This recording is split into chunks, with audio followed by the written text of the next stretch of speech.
Ek wil gou by jou hoor kantoor, mamma. As die skool jou moet bel deur gedurende die kwartaal of soos in my geval die koshuismoeder en hulle sê vir jou kind is siek, kom haal jou kind. Wat het jy gedoen? My keel het onmiddellik toegetrek, want ek het nie geweet sal ek nou dadelik kan ry of sal ek nou eers moet wag tot alles nou klaar is en dan kan ek ry nie. So onnodig gewees. As jou kind siek is jou kind siek. Jy kan nie jou siek kind by die skool los nie. Jy kan nie jou siek kind by 'n koshuis los nie. En verlede jaar toe my kind waterpokkies gekry het, toe kon ek nie dadelik ry nie. En heaven forbid as my werk nie klaar is nie.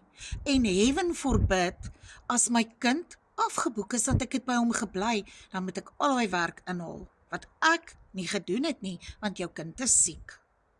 En nou is dit nie meer nodig nie. Nou kan ek vrede in my hart hê wanneer een van hulle ooit weer siek raak en ek kan in my kar klim en ek kan Oudtshoorn toe ry en ek kan hulle gaan haal. As hierdie vandag met jou praat kantoor, mamma, wil ek hê jy moet vir my 'n thumbs up stuur in die comments. Ek het soveel wat ek jou kan vertel.